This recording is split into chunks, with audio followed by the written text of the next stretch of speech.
Juges chapitre 11, les 11 premiers versets.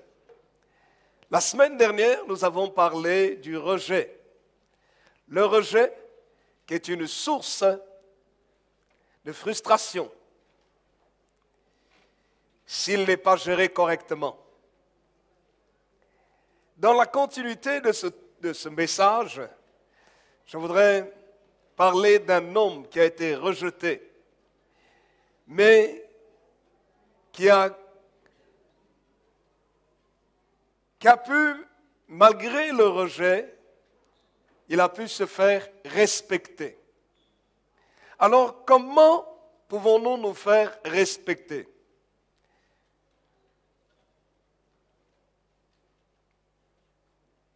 Le thème de notre message, c'est quitter l'humiliation pour être considéré.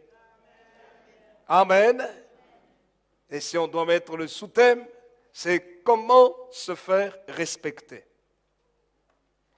Voici ce qu'il est écrit dans Juges, au chapitre 11. Juges, chapitre 11, les 11 premiers versets. Nous lisons la parole de Dieu. Jephthé le Galadite était un vaillant héros. Il était fils d'une femme prostituée et c'est Galad qui avait engendré Jephthé. La femme de Galad lui enfanta des fils qui, devenus grands, chassèrent Jephthé et lui dirent « Tu n'hériteras pas dans la maison de notre père car tu es fils d'une autre femme. » Et Jephthé s'enfuit loin de ses frères et il habita dans le pays de Tob. Des gens de rien se rassemblèrent auprès de Jephthé et il faisait avec lui des excursions. Quelque temps après, les fils d'Ammon firent la guerre à Israël. Et comme les fils d'Ammon faisaient la guerre à Israël, les anciens de Galaad allèrent chercher Jephthé au pays de Tob. Ils dirent à Jephthé, « Viens, tu seras notre chef et nous combattrons les fils d'Ammon. » Jephthé répondit aux anciens de Galaad, « N'avez-vous pas eu de la haine pour moi? Et ne m'avez-vous pas chassé de la maison de mon père?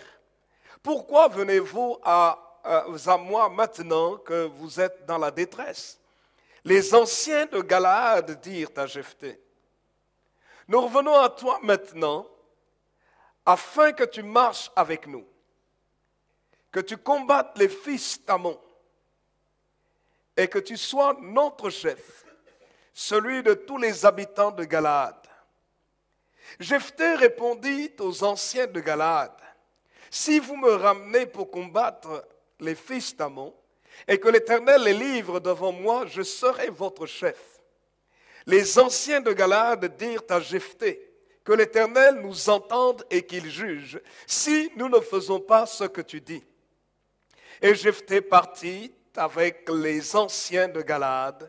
Le peuple le mit à sa tête et l'établit comme chef.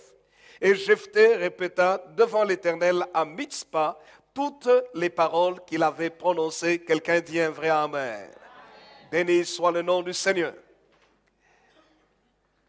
Cette histoire nous parle d'un homme qui a vécu le rejet.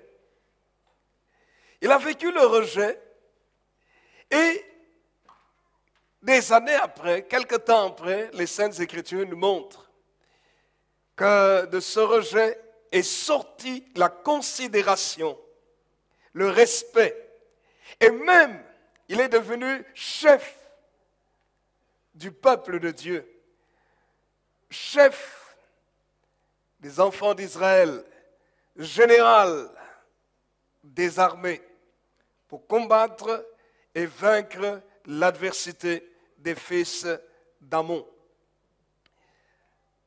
La Bible nous dit que Jephthé était un Galadite. La particularité de sa naissance, c'est qu'il provenait d'une mère qui était la femme de tout le monde, c'est-à-dire d'une prostituée, qui était la femme de tout le monde sans être la femme de quelqu'un en même temps. Et la parole de Dieu nous dit que Galaad, le père de Jephthé, a eu justement cette relation avec cette femme prostituée, et de cette relation avec la prostituée est né cet homme, Jephthé.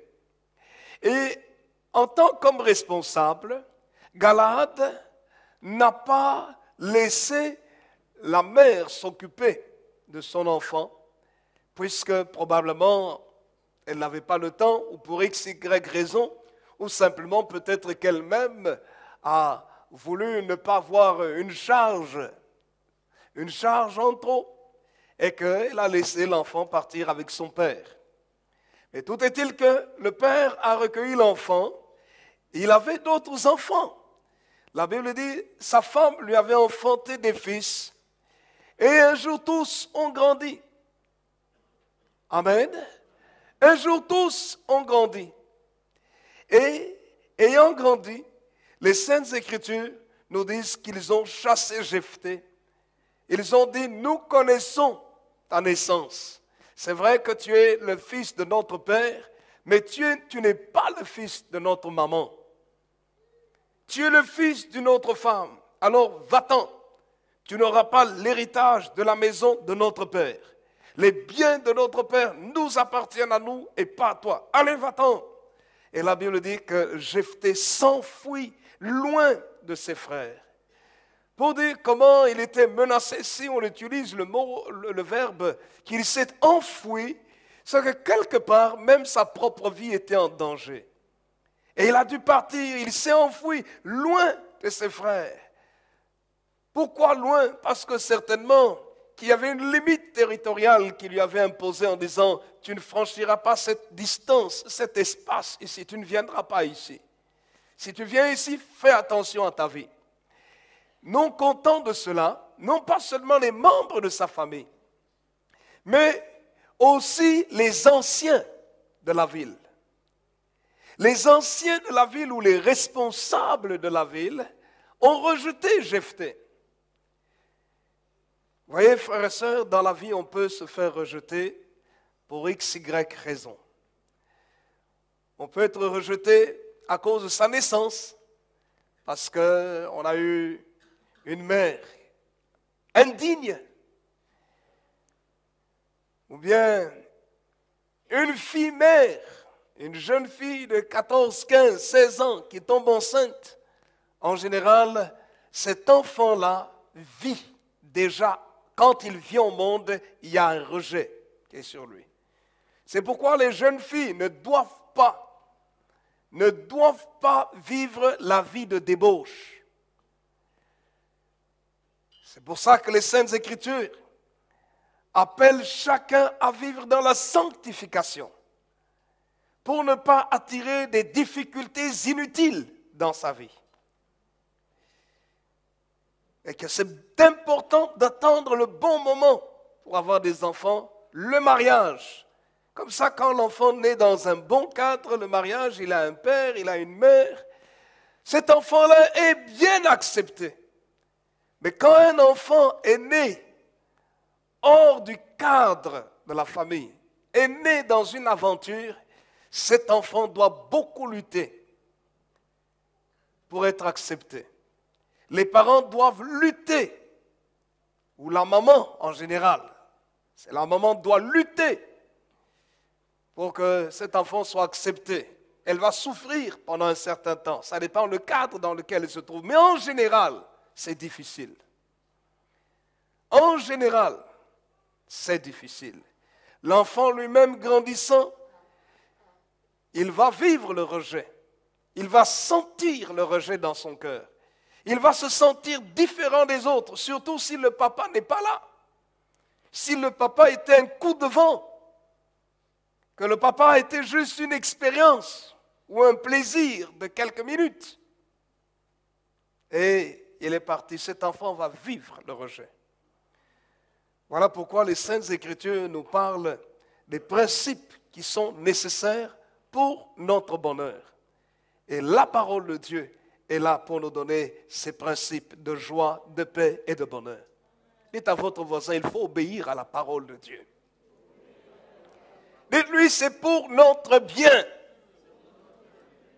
Vous savez pourquoi il y a autant de suicides aujourd'hui? En fait, quelle est la caractéristique du suicide? Quand vous analysez la vie de la plupart des gens qui se suicident, dans la majorité des cas, c'est que la personne n'accepte plus son corps, rejette ce corps et il veut le détruire, veut l'éliminer. Parce que peut-être il est rejeté par les autres ou parce qu'il vit des temps tellement difficiles qu'il est obligé ou qu'il se sent plutôt obligé de mettre fin à sa vie. Le rejet est quelque chose de terrible. Jephthé avait été rejeté et il a été humilié parce qu'on a rappelé que c'était un enfant d'une femme prostituée. Ce n'est pas lui qui avait choisi cela. Donc il y a des choses, on va vous rejeter, mais vous n'avez rien fait pour que vous soyez rejeté. Ce n'est pas de votre faute, mais ça vient quand même sur vous. On peut être rejeté à cause de la jalousie, de la haine, du mépris, la méchanceté. On peut être rejeté simplement parce qu'on est différent des autres. On a une couleur de peau différente. On est venu femme au lieu de devenir homme, de garçon. Parce que les parents voulaient un garçon, on est né une fille. Alors, ils ne sont pas contents. Les parents voulaient une fille et on est garçon. Et parfois, ils ne sont pas contents. Certains des problèmes, des troubles dans lesquels certains hommes se sentent très mal dans leur corps d'homme, c'est le rejet. Comment est-ce qu'un homme qui est véritablement homme, né homme, ne veut plus être homme, il veut devenir une femme? Ce qu'il rejette sa masculinité. Comment est-ce qu'une femme peut être née femme, mais elle n'est pas d'accord avec sa féminité, elle veut devenir homme? C'est qu'il y a un rejet. Ce rejet peut provenir de la naissance, justement. Ça peut provenir même des parents qui, lorsqu'ils ont mis cet enfant au monde, ils avaient tellement souhaité avoir, par exemple, une fille et le garçon qui est né, c'est un garçon au lieu d'être une fille, alors toute la chambre était décorée en couleur de fille, on lui mettait des vêtements de fille, et ainsi de suite. Et l'enfant grandissant entre dans un conflit. Rejette ce qu'il voit, rejette sa masculinité et veut faire plaisir à ses parents pour ne plus être rejeté dans sa masculinité, et il veut devenir fille pour qu'on le reçoive, on l'accepte dans sa féminité, qui ne provient pas de sa nature à lui. Alors voyez, frères et sœurs, c'est pour ça que parfois il ne faut pas être trop dur et trop méchant avec les personnes. Vous ne savez pas ce que quelqu'un a pu vivre pour qu'il ait un tel ou tel comportement. Parfois, on va pointer le doigt, on va dire c'est le péché, mais il y a une base, il y a une source, il y a une cause à ce péché. Et il faut arriver à guérir la base, la cause, la source, pour que la personne reçoive la guérison entière. Et béni soit notre Dieu, parce que Jésus est venu justement faire ce travail, pour guérir les sources même de notre insatisfaction, les sources même de la vie qui n'est pas considérée par les autres. Hier, à la prière, je parlais justement de la femme samaritaine, de cette rencontre de Jésus avec la femme samaritaine. Quand Jésus, dans Jean chapitre 4, quand Jésus a rencontré la femme samaritaine, la parole de Dieu nous dit que Jésus était fatigué du voyage. Et il avait soif. La femme samaritaine est arrivée au puits de Jacob et Jésus lui a demandé à boire. Et la femme lui a dit, mais comment toi tu es juif, tu me demandes à moi à boire? C'est l'histoire d'un peuple rejeté et d'une personne rejetée. Parce que la Bible dit que les Juifs ne considéraient pas les Samaritains. Les Samaritains, c'était du sang mélangé de Juifs et d'autres nations. C'est pour ça qu'ils n'étaient pas des purs juifs, pur sang. Et à cause de cela, ils étaient rejetés par les juifs de souche pure. Et quand cette femme a vu Jésus lui demander à boire, alors qu'elle reconnaissait que lui, il était juif, et elle, de surcroît, non seulement une femme, mais en plus de cela, une Samaritaine, elle était étonnée. Parce que Jésus n'aime pas qu'on rejette les gens. Il veut qu'on puisse accepter les gens. Et Jésus lui dit, si tu connaissais le don de Dieu, et qui est celui qui te demande à boire, tu lui aurais toi-même demandé à boire, il t'aurait donné de l'eau vive. Jésus est en train de dire par là que même s'il y a eu une séparation entre les Juifs et les Samaritains, si tu me connaissais, que je viens de Dieu, sache que je t'aurais donné quelque chose à boire, je t'aurais donné de l'eau de la vie. En quelque sorte, je ne t'aurais pas rejeté, mais je t'aurais donné ce qui est bon pour toi, ce qui peut maintenir ton existence. Et voyez, frères et sœurs, quand nous retournons dans notre texte, plutôt dans le texte de la femme samaritaine, nous voyons comment cette femme, si elle avait vécu cette vie, c'est parce qu'elle était insatisfaite. Elle a eu 6 hommes dans sa vie, 5 maris, et le 6e qu'elle avait n'était pas son mari. Pour dire une femme peut-être prostituée ou adultère, on ne sait pas, la Bible ne nous dit pas, mais la Bible nous dit qu'elle a eu 5 maris. Elle s'est mariée 5 fois. Et si elle avait eu un 6e homme, ça veut dire que c'était déjà le 5e divorce. 5 fois mariée, 5 fois divorcée, et elle avait un homme avec lequel elle n'était pas encore mariée. Ce que le Seigneur dit, tu as eu 5 maris, et celui avec lequel tu es n'est pas ton mari. Jésus ne l'a pas jugé, ne l'a pas rejeté. Au contraire, il a vu le besoin de sa vie, qu'elle avait besoin de recevoir le vrai bonheur, être satisfait dans ses émotions, être considéré et recevoir la vie éternelle. Et c'est ce qu'elle a reçu. Amen. Frères et sœurs, les causes du rejet sont multiples. Ça peut être simplement parce que quelqu'un, tu ne lui plais pas, ta tête ne lui revient pas.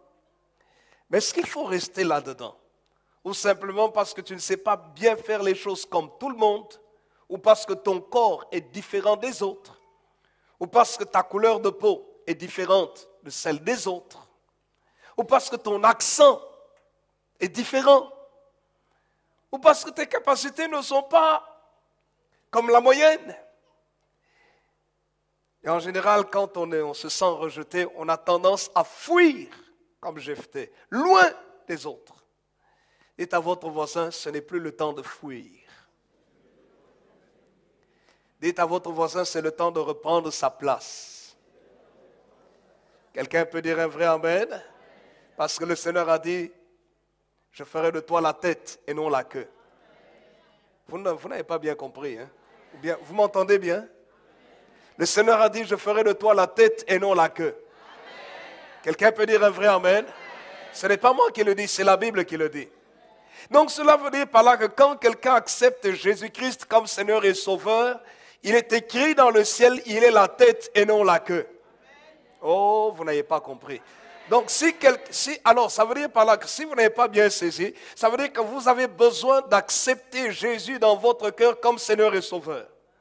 Je ne dis pas de faire une récitation, Seigneur Jésus, viens dans mon cœur. Vous savez, parce que parfois, on peut faire une récitation comme les enfants. Seigneur Jésus, viens dans mon cœur. Un jour, ma fille était en train de répéter le corbeau et le renard. Le corbeau et le renard. Maître corbeau par l'odeur alléchée. Enfin non, maître renard, pardon. Maître corbeau sur un arbre perché, tenait en son bec un fromage. Maître renard à l'odeur alléchée, lui tint à peu près ce langage, ainsi de suite, vous avez compris.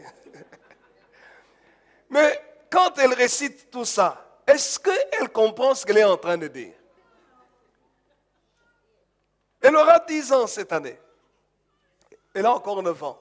Mais on lui a dit, non, je dois faire une récitation. Alors elle vient, elle récite, elle répète les mots. Maître corbeau sur un arbre perché, maître renard, lui était à peu près le ramage, plumage. Alors elle fait la déclamation. Mais demandez-lui maintenant, que veut dire le sens profond de cette fable? Mais elle ne saura pas vous dire. Oui, elle va vous expliquer, oui, il y avait un renard. Elle va vous expliquer le sens premier, c'est-à-dire les faits qu'elle raconte. Mais il y a tout un sens derrière. C'est pour dire, fais attention à recevoir des flatteries et à perdre les choses essentielles. Fais attention aux escrocs. Fais attention aux roublards. Fais attention aux flatteurs, aux beaux parleurs qui vont te faire croire ce que tu n'es pas et qui vont te dépouiller de ce qui est nécessaire pour ta vie. Alors vous voyez, frères et sœurs, c'est la même chose qu'avec accepter Jésus. Accepter Jésus dans sa vie n'est pas une formule, mais c'est une compréhension profonde de notre position. Quand nous comprenons profondément notre position, ce que nous sommes, alors à ce moment-là, nous pouvons réaliser ce que la Bible dit, vous serez la tête et non la queue. Dites à votre voisin, nous ne devons pas être superficiels.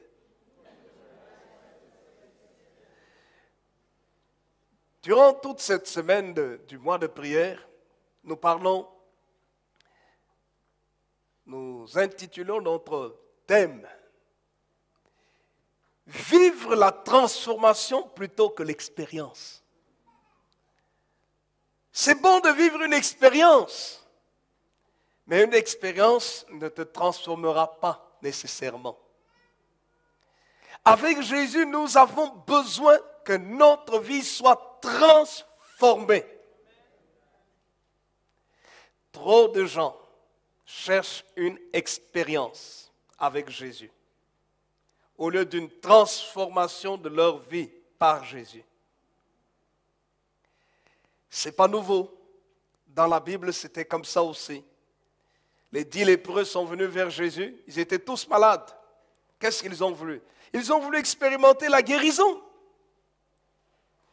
Jésus leur dit, allez vous présenter chez le sacrificateur. Ils sont tous guéris pendant qu'ils allaient en chemin. Mais il n'y a qu'un seul des 10 qui revient vers Jésus, qui se jette à ses pieds. Sa vie à lui était transformée. Parce que le Seigneur Jésus dit, mais où sont les nôtres? Tous n'ont-ils pas été guéris?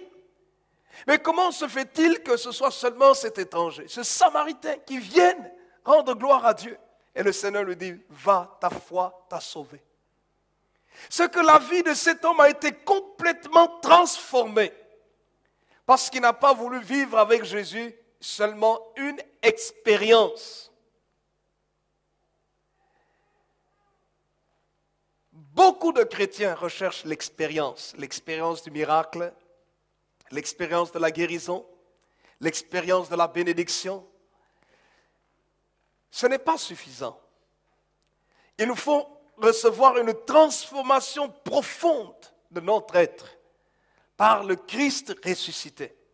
Parce que quand tu reçois la transformation profonde de Jésus dans ta vie, les expériences et les miracles deviennent des choses naturelles, normales. C'est normal que quand il y a un problème, quand quelqu'un est malade, il est à l'hôpital, le Saint-Esprit peut te parler et lui dit, parle-lui, dis-lui maintenant qu'il est guéri. Et le miracle se produit.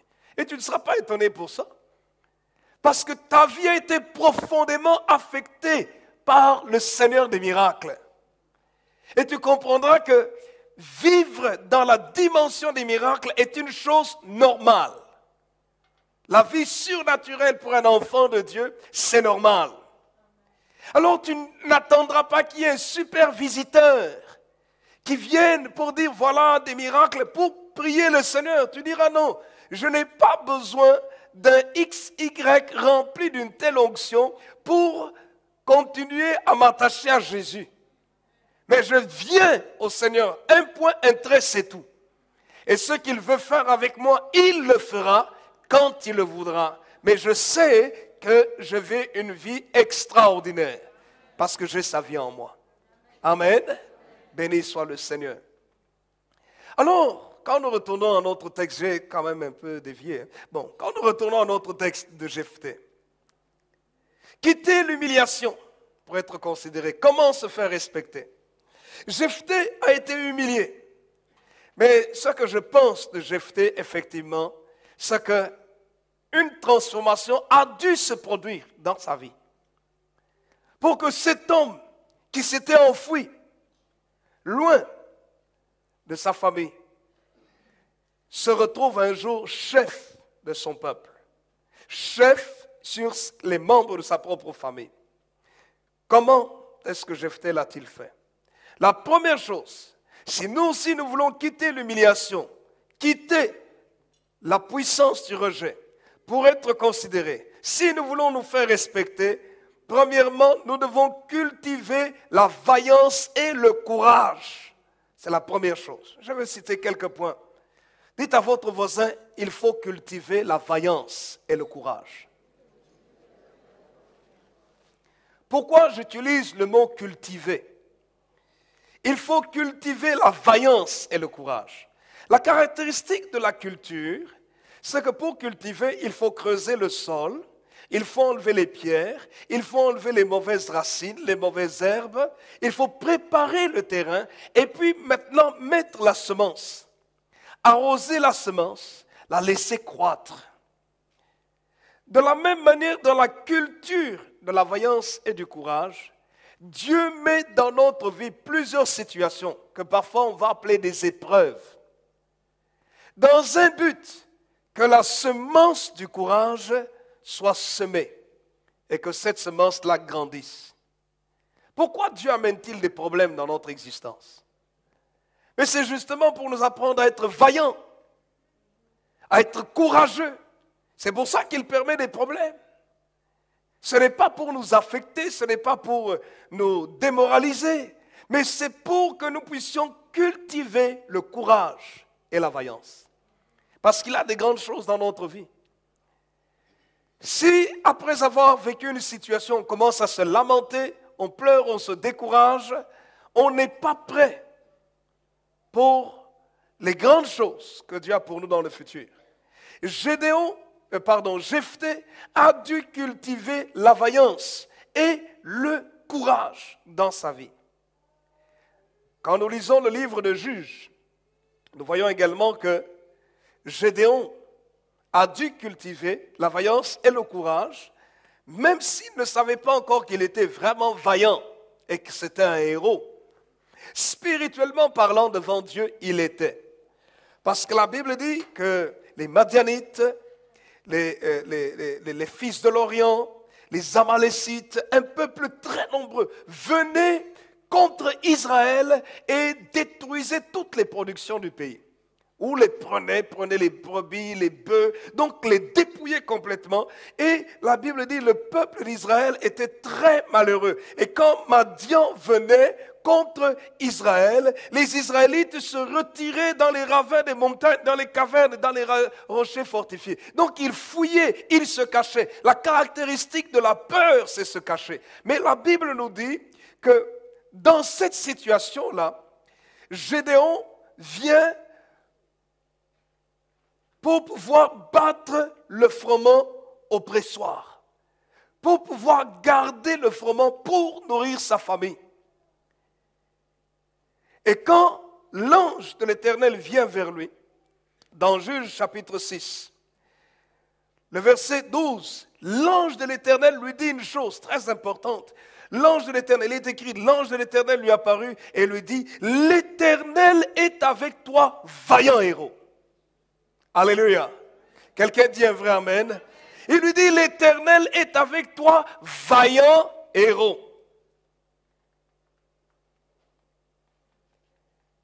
C'était un caractère qu'il y avait en lui. L'ange n'allait pas venir lui donner des flatteries, lui dire des choses qui allaient juste satisfaire son ego. Non. L'ange est venu lui dire ce qui se voyait dans la dimension spirituelle. C'est pour dire quoi? C'est que la vaillance et le courage, c'est un esprit. Comme la peur est un esprit. La timidité, c'est dans la dimension de l'esprit. Voilà pourquoi l'apôtre Paul dit ceci à Timothée, dans 2 Timothée chapitre 1er. 2 Timothée chapitre 1, le verset 7. il est écrit ceci, regardez. Car ce n'est pas un esprit de timidité que Dieu nous a donné, mais un esprit de force ou encore de courage, de vaillance, un esprit d'amour et de sagesse. C'est ça l'esprit que Dieu nous a donné. Voilà pourquoi nous avons besoin dans notre vie de nous attacher au Seigneur Jésus. Parce qu'au plus on est attaché à Dieu, au plus Dieu va éloigner les peurs de nous pour que nous puissions être courageux. Deutéronome, chapitre 31. Dites à votre voisin, Dieu veut que tu sois courageux. Trop de gens perdent des choses parce qu'ils n'ont pas de courage. Les gens abandonnent parce qu'ils n'ont pas de courage. Les gens perdent ce qui est à eux parce qu'ils n'ont pas de courage. Il est dans la maladie, il baisse les bras. Il faut être courageux pour se battre même contre la maladie. Des gens le critiquent, il quitte l'église. Parce qu'il n'est pas courageux pour affronter. Quelqu'un lui dit une chose dans le ministère, il abandonne le ministère. Parce qu'il n'a pas le courage. Le courage l'absence de courage fait perdre. L'humiliation fait perdre. Mais il faut apprendre à se faire respecter. Il faut cultiver le courage. Dites à quelqu'un, sois courageux.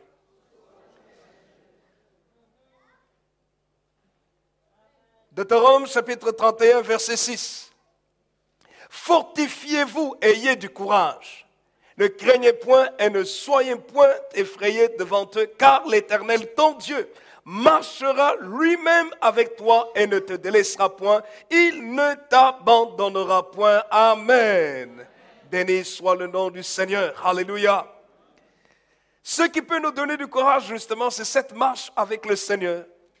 Et j'aime ce texte dans le livre de Josué, dans Josué chapitre 6. Vous allez voir encore que pour pouvoir entrer dans la terre promise, Dieu avait parlé du courage à Josué. Josué chapitre 1er, le verset 7. Il lui dit, fortifie-toi seulement et aie bon courage en agissant fidèlement, selon toute la loi que Moïse, mon serviteur, t'a prescrite. Ne t'en détourne ni à droite ni à gauche, afin de réussir dans tout ce que tu entreprendras. Le courage, alléluia. Les étudiants ne doivent pas abandonner parce qu'il y a eu un professeur qui les a coulés ou parce qu'ils ont échoué dans une matière. Courage, lève-toi. Il ne faut pas abandonner parce qu'il y a des difficultés. Il ne faut pas abandonner parce que les circonstances autour de toi ne sont pas favorables. Il ne faut pas abandonner parce que tu n'as pas tout ce que tu voudrais. Trop de gens abandonnent. Sois courageux. Quelqu'un dit un vrai amen. Sois courageux. Il y en a qui abandonnent leur femme parce qu'ils n'ont pas tout ce qu'ils veulent. Il y en a qui abandonnent leur mari parce qu'elles n'ont pas tout ce qu'elles veulent. Non, sois courageux, sois courageuse. Quelqu'un dit un vrai amen. Oh non, je suis fatigué, je suis découragé. Mais la Bible dit, fortifie-toi et aie bon courage. Car c'est possible que les choses changent. Et si Dieu est avec toi, Dieu, tôt ou tard, changera les choses. Tôt ou tard, Dieu te donnera la stratégie nécessaire pour que les choses changent. Alléluia. Si cette stratégie, c'est de combattre les démons, il va te le donner. Parce que quand Gédéon, l'ange lui a dit, vaillant héros, l'Éternel est avec toi. Quand vous lisez l'histoire de Gédéon, la Bible dit, il a tué Oreb et Zeb, ainsi que Tsalmona. Oreb et Zeb signifient le corbeau et le loup. C'est le symbole de la malédiction par la sorcellerie et c'est le symbole des esprits impurs. Le chien, c'est le symbole des esprits de sexualité, des esprits impurs, des esprits démoniaques qui viennent pour détruire la vie des gens.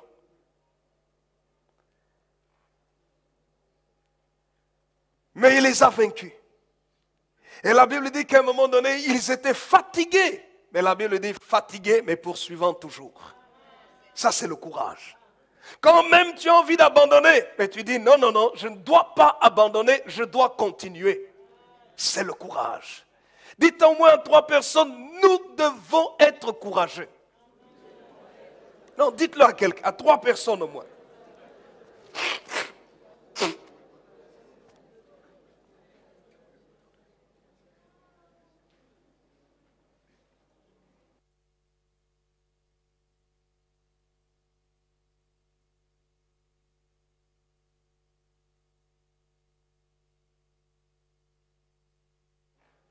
Nous devons être courageux. Jeune fille, ne te décourage pas quand aucun homme ne vient te voir pour t'épouser. Sois courageuse. Ne fuis pas l'église en disant je vais aller voir ailleurs. Tu vas regretter pour rien. Sois courageuse. Sois vaillante. Fais bien ce que tu dois faire dans la maison de Dieu. Parce qu'entre nous, je vais vous dire, les hommes ne regardent pas toujours toutes les filles qui sont belles.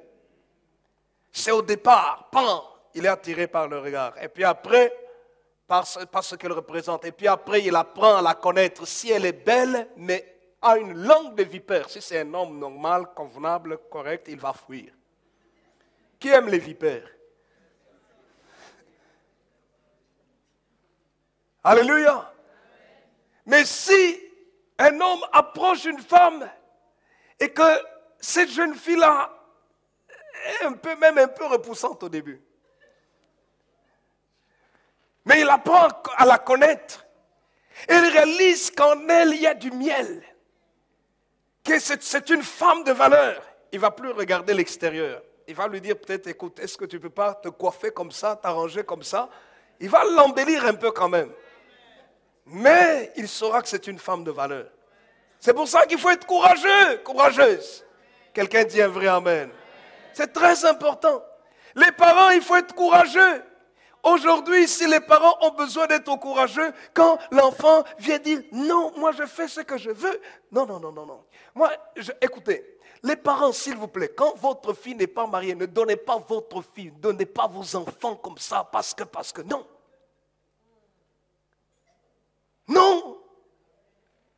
Oh, c'est une grande famille, on fait la dot. Et vous faites la dot, et après avoir fait la dot là, vous laissez votre fille partir, ou même parfois, il n'y a même pas la dot. L'homme vient, il prend la fille, il épouse, non, on fait le mariage civil. On n'a même pas honoré la famille, rien du tout. Eh, mon ami, tu viens chercher ma fille, voici les conditions. Dot. Alléluia. Oh non, on va faire après, rien du tout. Tu dois honorer notre famille. Quelqu'un dit un vrai amen. Il y en a qui tremblent. Oh non, est-ce qu'on va encore la regarder? On va la regarder. Alléluia. Deuxièmement, mon ami, tu as fait la dot, hein, c'est bien. Mariage civil. Il faut que l'État sache que c'est une femme qui appartient à quelqu'un. Alléluia. Il y a des gens qui disent, oh non, on a fait le mariage coutumier, alors vivons seulement, on fera le mariage civil. Mais aux yeux de l'État, tu n'es pas la femme de quelqu'un et c'est dangereux, spirituellement même parlant, même physiquement parlant. Mais quelqu'un peut venir te ramasser aussi. Parce que tu n'appartiens, légalement parlant. Et il y a même des chrétiens qui acceptent ça. En disant non, nous n'avons pas voulu offenser l'autre famille. Rien du tout.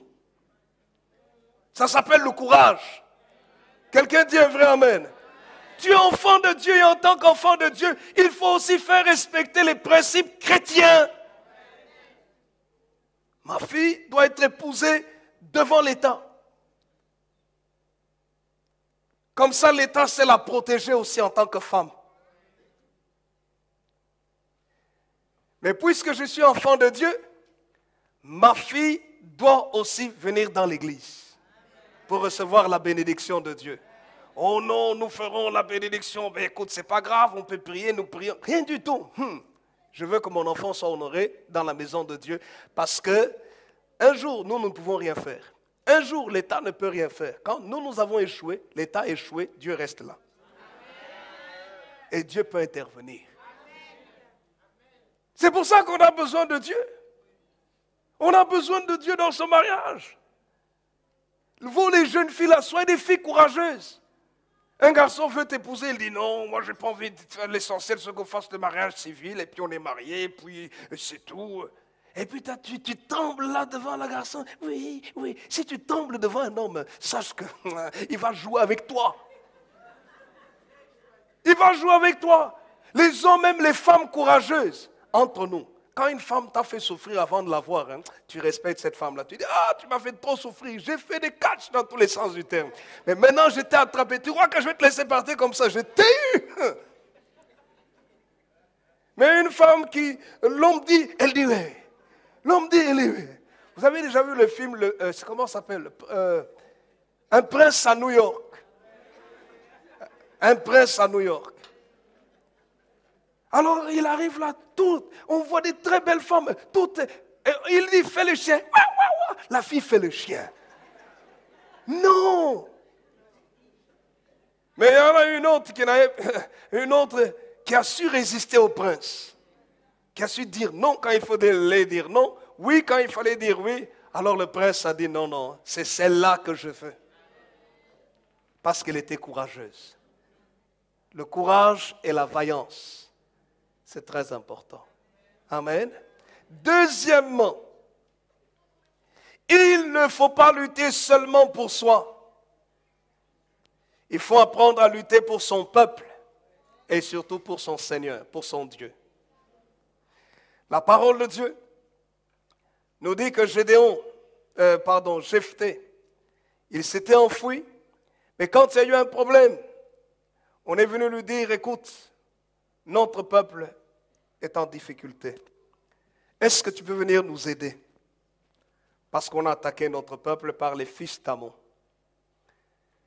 Jephthé n'a pas dit, voilà, écoutez, non, ce n'est pas mes problèmes, vous êtes dans des problèmes, moi je suis loin. Non, Jephthé a dit, je vais venir. Voyez, apprendre à lutter pour son peuple et pour son Dieu est quelque chose de très important. Là où vous êtes, dans votre lieu de travail, vous représentez un peuple.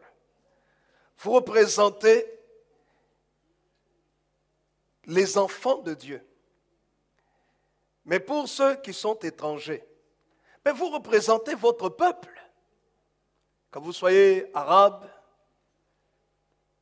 chrétien, que vous soyez des Noirs de telle ou telle origine, vous représentez votre peuple. Si vous n'êtes pas courageux à cet endroit-là, tout votre peuple sera mis dans le même sac que vous. C'est pour ça que quand c'est difficile quelque part, n'oubliez pas, vous n'êtes pas seul. Il y a des gens qui doivent passer par votre chemin. Si vous ouvrez le chemin de la victoire, tous les autres qui viendront après, les choses seront plus faciles. Alléluia. Il ne faut pas lutter seulement pour soi-même. Il faut apprendre à lutter pour son peuple. Les Africains doivent apprendre à lutter pour le peuple africain, là où il se trouve.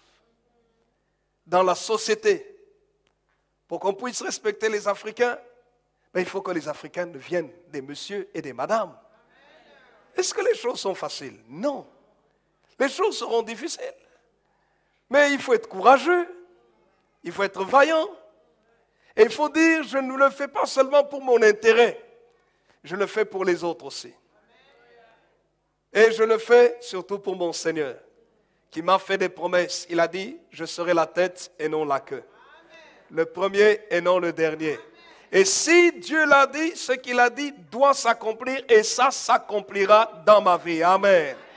Béni soit le nom du Seigneur. Dans 2 Samuel, chapitre 10, on nous montre l'histoire ici de Joab. Je vous donne les références simplement. 2 Samuel, chapitre 10, verset 12. Il est écrit, Joab est en train de parler à son frère, Abishai. Et il lui dit, sois ferme et montrons du courage pour notre peuple et pour les villes de notre Dieu, et que l'Éternel fasse ce qui lui semblera bon. Alléluia. Il faut apprendre à lutter pour le bien de notre peuple, pas seulement pour nous-mêmes.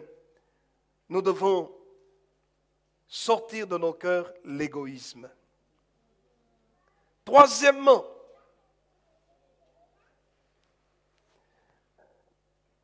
si nous voulons quitter l'humiliation, être considérés comme Jephthé, fils d'une prostituée qui est devenue chef, si on l'a appelé pour devenir chef, ce on a appris que tout ce qu'il faisait, il réussissait. Alléluia. On a appris.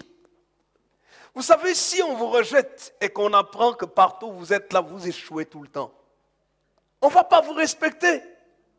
Au contraire, on va dire, c'est bien, comme on l'a chassé là, c'est bien. Comme ça, la honte qu'il portait va loin de nous. Mais si on vous chasse, vous êtes indésirable d'un milieu. Et on apprend que partout où vous partez là, vous ne faites que réussir. Vous réussissez tout le temps.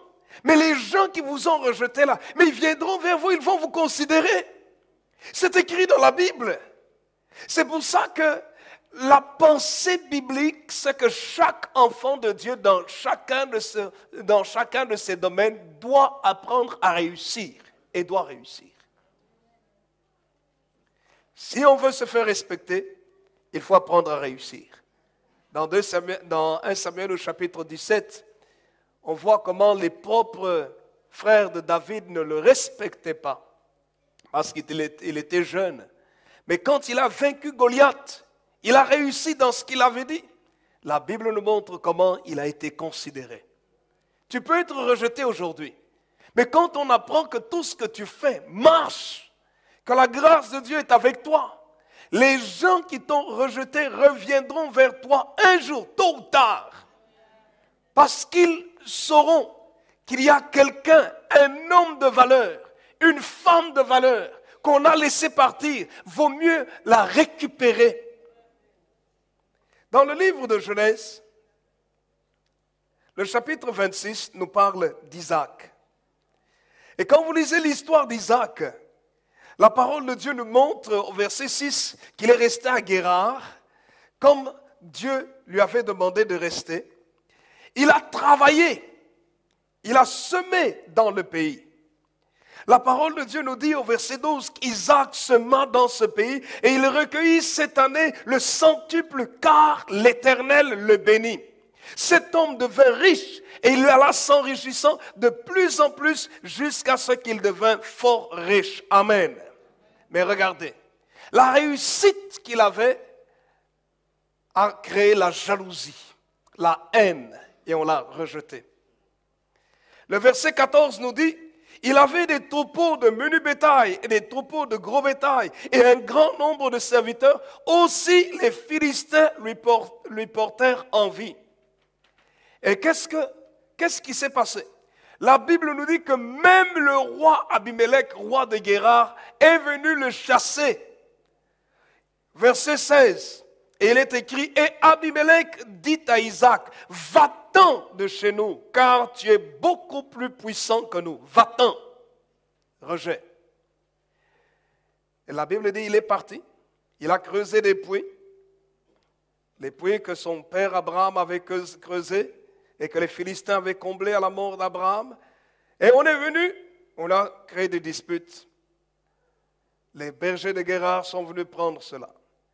Mais il ne s'est pas découragé, parce qu'on lui a créé des problèmes. Combien de gens abandonnent même les ministères parce qu'on leur a créé des problèmes?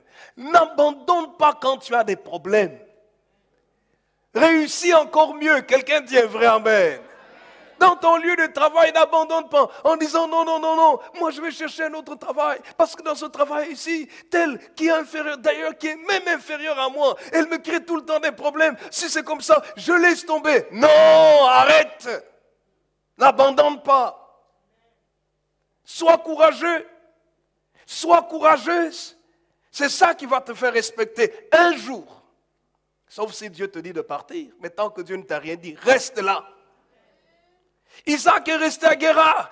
Dieu ne lui avait pas dit de quitter Guérar. Mais il s'est retrouvé toujours dans le territoire. La Bible dit on lui a fait des problèmes. Et il est parti, il a continué. Il n'a pas baissé les bras. Il a creusé encore. Et on est venu encore lui causer des problèmes. Il a appelé cet endroit-là Essek, et puis après Sitna. Toujours des querelles, toujours des problèmes. Mais parce qu'il a eu encore des problèmes, il s'est arrêté? Non, il a continué.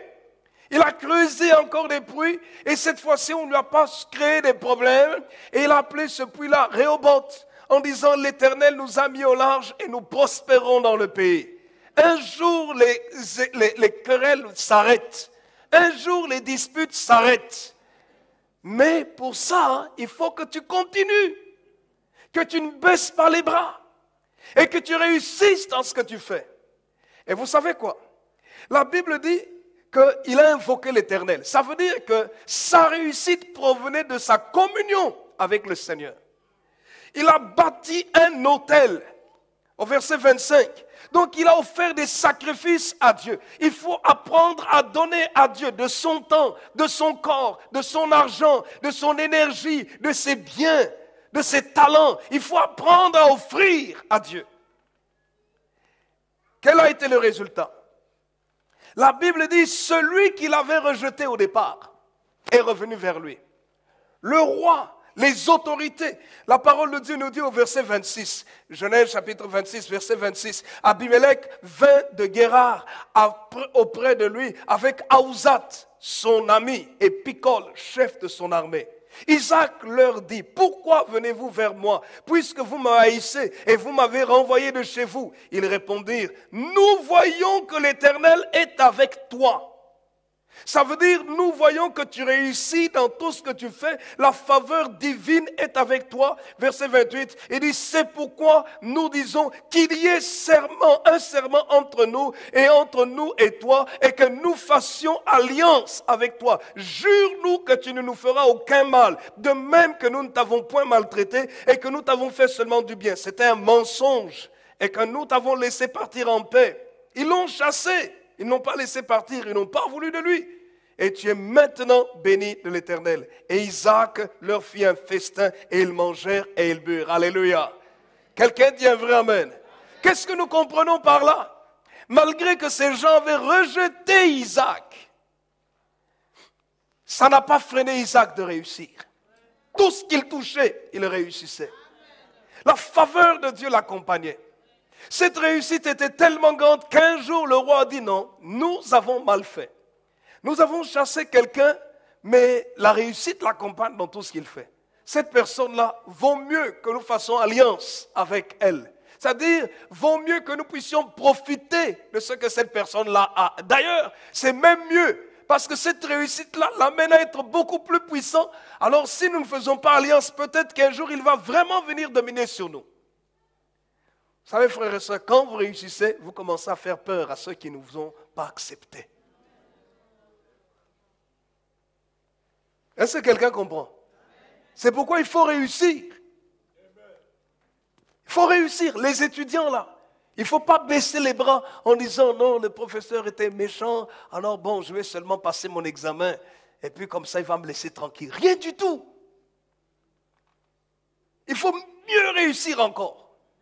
Rechercher les meilleurs points encore. Comme ça, lui-même, il a peur. Il dit, je voulais le couler, mais il a tellement bien réussi que je n'ai pas intérêt à lui chercher des problèmes. Sinon, c'est moi qui risque de sauter. Abimelech a dit, non, il faut qu'il y ait alliance entre nous. Parce que tu es plus puissant que nous. Et qu'est-ce qu'Isaac a fait? Il a fait la fête pour eux. Alléluia. Il faut réussir dans ce que l'on fait. Quand tu réussis dans ce que tu fais, tu vas quitter l'humiliation. Tôt ou tard, tu vas être considéré. Quand tu réussis dans tout ce que tu fais, tu vas te faire respecter par les gens qui hier te méprisaient. Quand je vois le président Obama, quand Obama a décidé de se présenter comme président des États-Unis, vous croyez que c'était facile pour lui? Qu'un jeune noir se lève comme ça dans un grand pays, on ne savait, qu'est-ce qu'il avait comme famille derrière, comme richesse derrière. Mais vous savez quoi? Il avait le courage. Il était vaillant. Il dit, je sais que c'est difficile, mais je vais le faire. La deuxième chose, il n'a pas voulu juste être président pour lui-même. Dans son intelligence, il savait que derrière sa couleur de peau, il y avait tout un peuple. Il n'a pas lutté seulement pour lui, mais pour son peuple, mais aussi pour Dieu. Parce que les pasteurs, des serviteurs de Dieu étaient là pour prier pour lui, lui imposer les mains, prier pour lui. Mais il ne s'est pas dit qu'il courait. Il avait mis sa candidature pour perdre. Non, il s'est dit, je dois réussir. Elle a cherché les moyens nécessaires pour réussir. Il dit, je ne vais pas choisir les moyens conventionnels. Ça veut dire que Dieu met devant toi des outils qu'il faut apprendre à voir. Les grands tels que les Clinton et les McCain et les autres, ben c'était des grosses machines. Des grosses machines électorales terribles, des organisations graves. Mais Obama était comme une souris. Comment vous allez vaincre des éléphants? Mais il faut être sage, il faut appeler plusieurs autres souris. Et c'est ce qu'il a fait. Sur le net, il a dit, allez, qui veut donner 5 dollars? Donc, et au lieu que ce soit seulement les Américains qui contribuent pour sa campagne électorale, même d'autres nations, des gens du monde entier. Il y avait des groupes de soutien Obama pratiquement dans le monde entier. Et certains récoltaient l'argent, envoyaient ça aux États-Unis pour soutenir le président, sa candidature. Vous savez, il n'y a aucun président qui a récolté autant d'argent pour les élections comme lui. Qui a fait un travail comme lui. Et qui a réussi dans son élection comme lui. D'ailleurs, même maintenant, là, bientôt, c'est les élections. J'aimerais vous dire que les autres ont peur de se prononcer.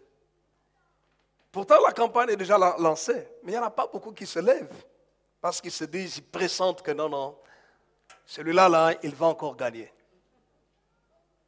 Ça veut dire qu'il faut utiliser la stratégie, les outils que Dieu met à notre disposition pour réussir. L'Église est un outil que Dieu met à notre disposition pour aller de l'avant. La prière est un outil. La parole de Dieu est un outil. Nous avons notre mois de prière. Mais ce mois de prière, il faut venir dans la maison de Dieu pour dire, Seigneur, montre-moi comment je dois réussir. Seigneur, montre-moi comment je dois aller de l'avant dans ma vie. Seigneur, montre-moi comment les situations doivent changer. Seigneur, montre-moi comment faire. Mettre de son côté tous les atouts pour réussir. Nous devons avoir en nous la culture de la réussite et non de l'échec. Écoutez-moi bien. La culture de la réussite ne commence pas par des grandes choses. C'est même dans les plus petites choses, les choses insignifiantes. Quand votre maison est sale, la chambre des enfants est désordonnée, ça ne produit pas la culture de la réussite. Vous savez pour quelle raison? Parce que pour réussir, il y a plusieurs paramètres. Un des paramètres de la réussite, c'est le temps. Le temps. Les Américains vont dire le temps, c'est l'argent. Si vous êtes désordonné dans un environnement, sans vous en rendre compte, la culture du désordre marque votre tête. Sans vous en rendre compte. C'est inconscient. Si vous êtes dans un espace comme celui-ci, telle chose traîne à gauche, telle chose à droite, telle chose à... Et que vous ne cultivez pas le fait de mettre les choses en ordre, ce sera la même chose dans votre travail. Vous allez surtout considérer les grandes choses, les choses grandement visibles, alors que la réussite ne provient pas toujours des grandes choses. Parfois, ce sont les petites choses que nous faisons qui nous amènent réellement dans la réussite.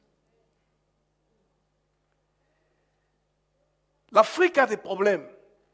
Quand vous allez dans cette belle ville de Kinshasa, vous ne comprenez pas pourquoi la ville n'est pas plus belle.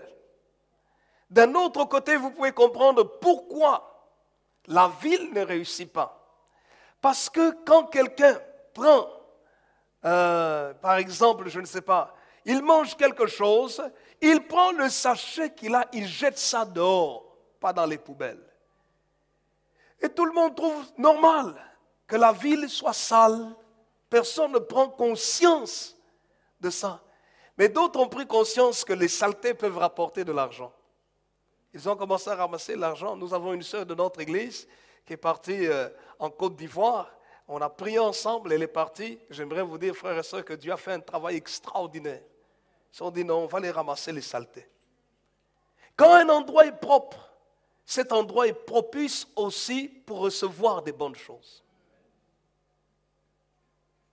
C'est un lieu propice à la réussite. Vous travaillez sur votre bureau, que votre bureau ne soit pas désordonné. Parce que sans vous en rendre compte, le désordre qu'il y a autour de vous vient dans votre esprit. Et vous ne réalisez même pas, c'est subconscient. Nos yeux voient des choses. En fait, non, pas nos yeux. Nos yeux voient, mais notre cerveau enregistre des choses auxquelles nous ne faisons pas attention. Tu peux être là quelque part, il y a une musique qui est en train de passer, toi tu parles avec quelqu'un. Donc toi, tu t'occupes de la personne avec qui tu parles, mais une musique passe. Tu n'as pas, du moins tes oreilles n'ont pas entendu, ou toi tu n'as pas fait attention à cette musique-là. Et tu te retrouves à un autre endroit et tu commences à chanter cette musique et tu dis, tiens, où est-ce que j'ai entendu cette musique? D'où me vient cette musique? C'est ton cerveau qui l'a captée. Notre cerveau capte les choses par l'ouïe, l'odorat, par nos sens en quelque sorte, par la vue. Si vous êtes dans un environnement où il y a du désordre, votre cerveau capte ça. Par les oreilles, par le bruit. Si vous êtes dans un environnement qui sent mauvais, votre cerveau capte les odeurs. Et parfois, vous ne pouvez pas comprendre, vous êtes dans un endroit, votre cerveau a été marqué par certaines odeurs désagréables dans un environnement, et vous arrivez dans cet environnement, vous sentez du dégoût. Et vous ne savez même pas pourquoi, c'est le cerveau qui a enregistré ça. Alors, vous voyez, frères et sœurs, c'est pourquoi la réussite exige certaines choses. Dieu nous a appelés à réussir. Dieu t'a appelé à réussir. Parce que Dieu a mis en toi un géant. Tu es un géant, une géante qui t'ignore. Alléluia. Je suis confiant de ce que le Seigneur va t'amener encore plus loin. Que là où on te méprisait, les hommes diront, les personnes diront, je ne savais pas que j'avais quelqu'un de grand à côté de moi. Que le Seigneur vous bénisse et que le Seigneur bénisse sa parole.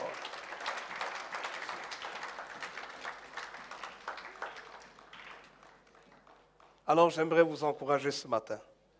Alléluia. Ne baisse pas les bras. Dites à quelqu'un à côté de vous, je ne dois pas baisser les bras. Que ce soit dans la famille, que ce soit dans tous les domaines, ne baisse pas les bras. Parce que Jésus est avec toi. Deuxièmement, ne lutte pas seulement pour toi. Lutte pour ton peuple. Lutte pour les enfants de Dieu. Lutte pour le respect de ta maison, de ta famille. Et surtout pour le Seigneur des Seigneurs. Et troisièmement,